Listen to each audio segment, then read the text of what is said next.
আসসালামু আলাইকুম রহমতুল্লাহ। এই যে সকাল হয়েছে, আমরা নাস্তা তো ঠিকই করেছি, সকাল হয়েছে, নিঃশ্বাস তো ঠিকই নিয়েছি, নিজের শান্তিটা নিজে বুঝি। আল্লাহ তাআলা যে আমাকে সৃষ্টি করেছেন, পৃথিবীতে পাঠিয়েছেন, কি জন্য, আমরা কোথা থেকে এসেছি, কি নিয়ে যেতে হবে, আমরা কি একটু ভাবি? একটু ভাবি না।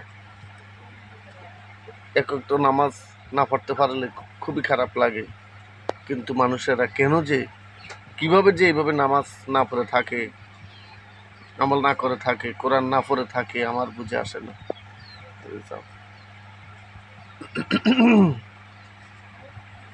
ছোট বাচ্চাদেরকে নিজে কোরআনে আমল দেন, 5 ওয়াক্ত নামাজ শিখান, নিজেও নামাজ পড়ুন, প্রত্যেকটা প্রতিষ্ঠানে নামাজ বাধ্যতামূলক করুন। আশা করি ইনশাআল্লাহ সারা পৃথিবী শান্তি হয়ে যাবে। আল্লাহ তাআলা আমাদেরকে এত আপন করে, এত মায়া করে বানাইছেন, এত সুন্দর করে বানাইছেন কেন? আল্লাহ তাআলার বন্দেগী করার জন্য। আজকে যদি মরে যাই, আমরা কি জবাব দেব আল্লাহর কাছে? যে পৃথিবীতে যে সন্তান রেখে এসেছ, তাকে কি শিক্ষা দিয়েছ? কোটি টাকা দান করবেন, সেটাকে জিজ্ঞাসা করবে না। সর্বপ্রথম নামাজের হিসাব হবে। বাচ্চাকে নামাজ শিখিয়ে দিয়েছ কিনা, তুমি নামাজ পড়েছ কিনা? ভাইও, দুনিয়া কিছুই না, সব কিছু ধ্বংসশীল, ধ্বংস হয়েই যাবে।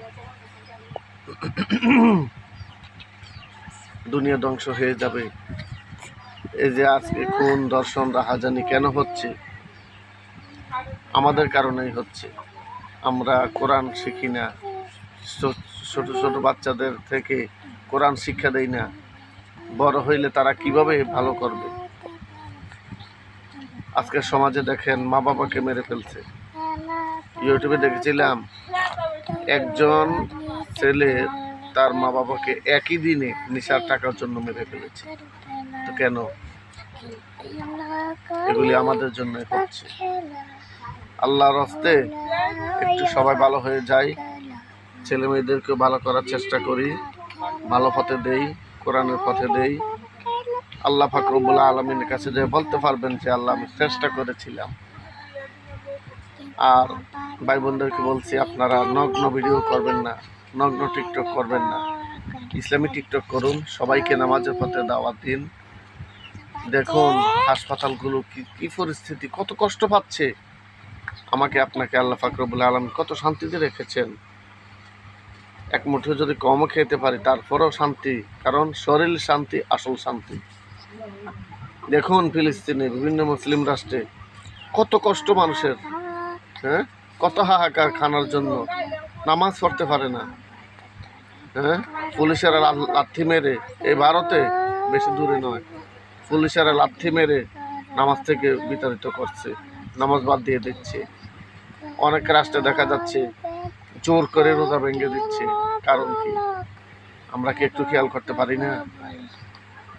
একটু ভালো হয়ে যাই, সবাই সবার প্রতি ভালোবাসি, গরিবদেরকে ভালোবাসি, গরিবদের হক গরিবদেরকে দিই। একটু গরিবদের দিকে লক্ষ্য রাখি, যে তারা ছেলে মেয়েদেরকে মাদ্রাসায় পড়ায়, তাদের খরচ দিতে পারে কিনা।